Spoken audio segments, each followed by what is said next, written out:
to do a little talk on patellofemoral pain syndrome, PFPS. It's one of many ailments that are called runner's knee. I've had it in 2 different batches now. The first time was a real negative outcome.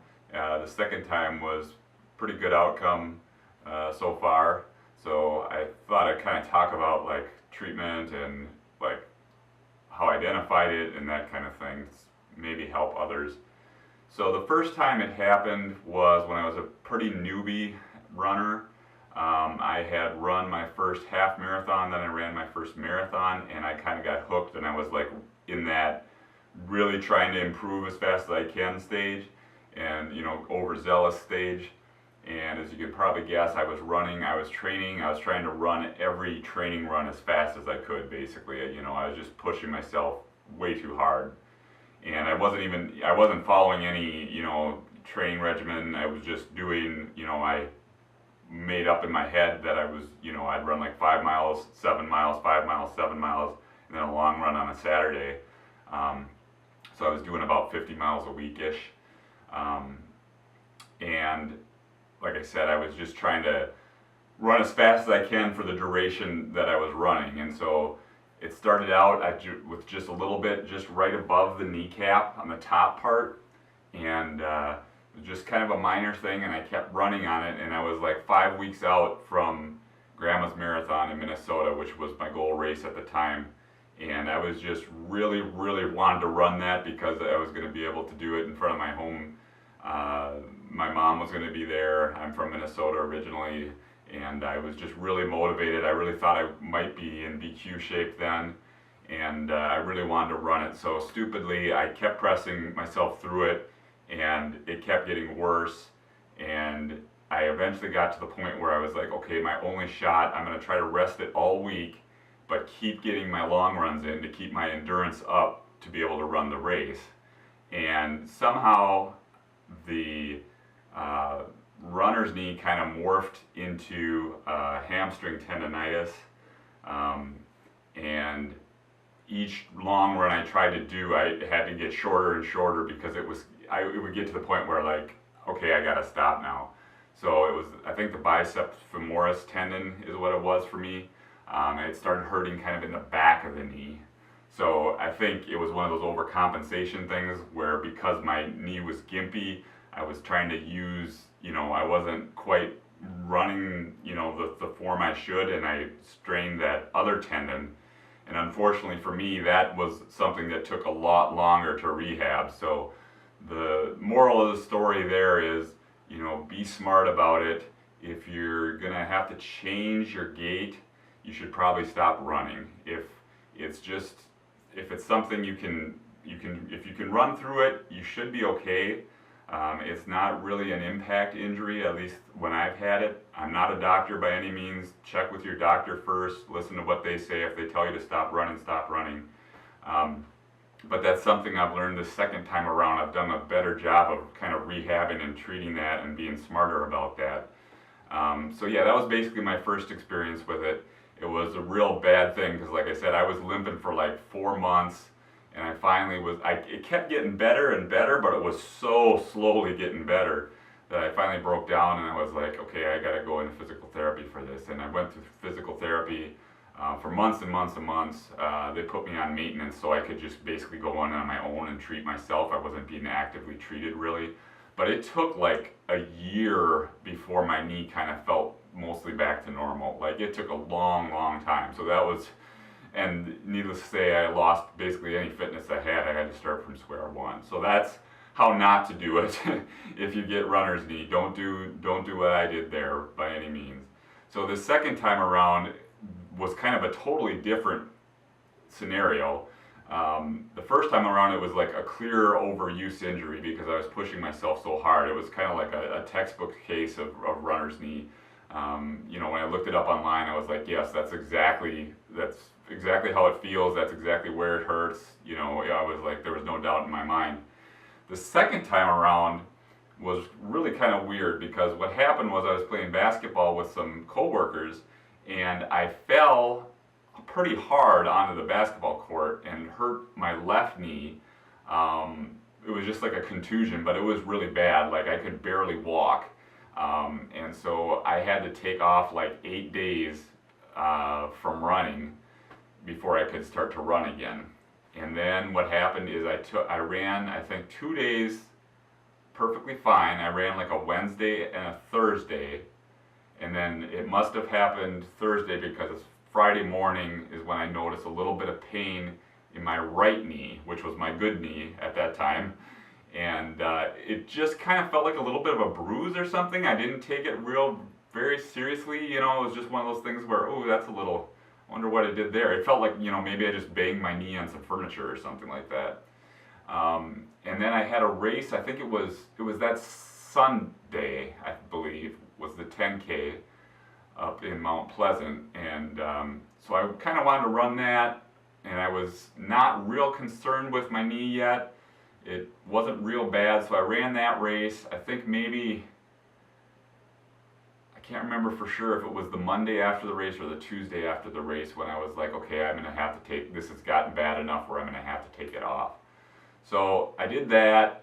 I was again training for a goal marathon, Myrtle Beach, and I was like really hoping I could run that. So I think I took another 8 days off or something like that. And then the Tuesday before the marathon, I was like, I'm just going to go out for an easy run and just see if there's any chance I'm going to be able to run this race.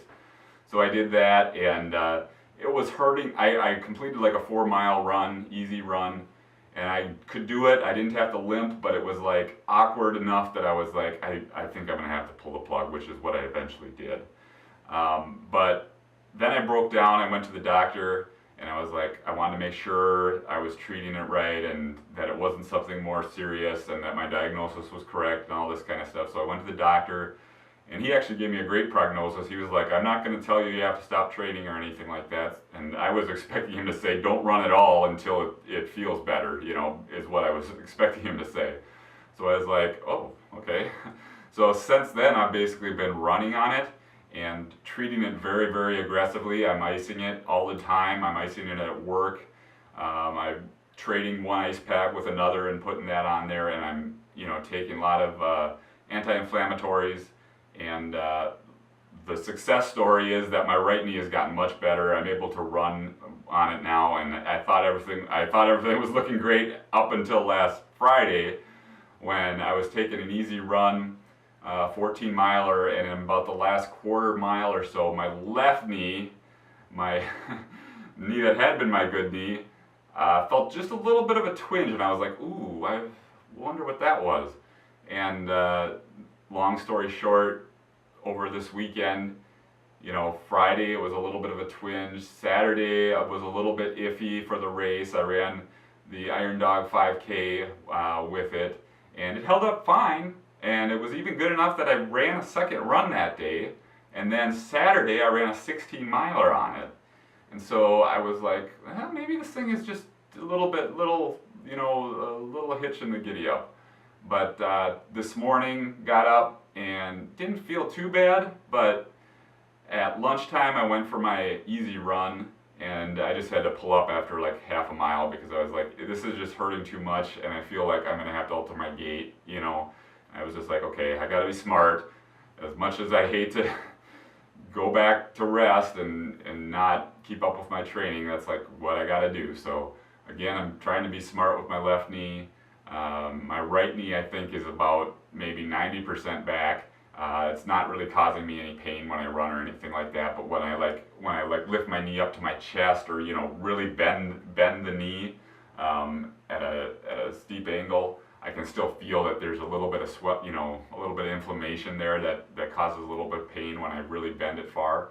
But it's definitely healing. So I'm hopeful my left knee is going to be the same way. It's just going to take a little bit of time here. I'll take it day by day and treat it.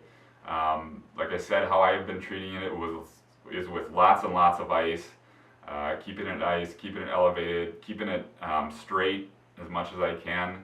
One thing that aggravated it the second time I've had it here is actually when I go to bed at night. I think it's probably a combination of stiffening up with the lack of movement overnight, and maybe the fact that I tend to sleep with my knees bent a little bit.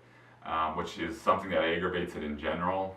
Things like going downstairs, when I sit at my desk with my knees bent, I think that aggravates it more than when you keep it straight. So I try to notice patterns like that, like notice things that make it better and worse and that kind of thing. And is it worse going upstairs, or is it worse going downstairs?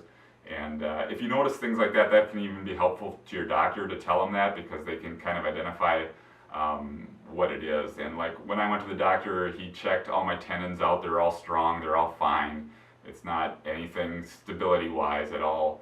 It's just a little bit of inflammation underneath my kneecap. So yeah, I think that's about all I have to say on the subject. Feel free to ask me questions below. I've been dealing with this for a long time now. So there might be things that I didn't think of, but for the most part, yeah, I'm just, when it's kind of a new injury, icing it more. I have been switching between ice and heat after, it's been a little while, but for the most part, especially if I'm trying to train through it, trying to ice it more. I've done things like, use the stationary bike and things like that, if you can tolerate that, elliptical.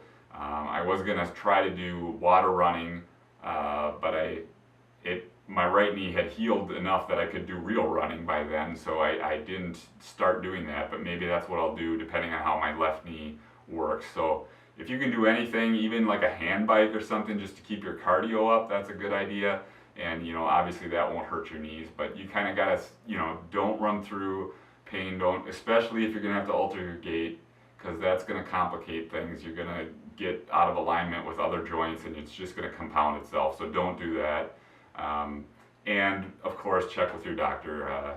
They know best, and you gotta use your own common sense too. And like, as much, like me more than anybody, I hate missing a training day. It just absolutely ruins my day. I feel, it's just very frustrating when you're trying to get better and you can't get out there and do your training. But you got to be smart and rest when you need it. You're just going to be hurting yourself in the long term by trying to overdo it. So yeah, that's about all I have to say on PFPS. I'll report back if you follow me when my left knee gets back to normal, hopefully sooner rather than later. And if I have any more,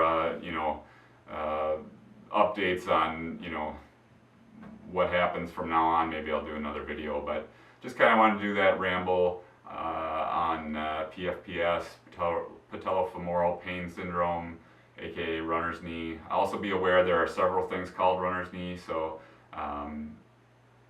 be aware that this might be different than something someone else calls runner's knee. You can look up the Wikipedia article for different things different people call runner's knee. So I'll wrap it up there.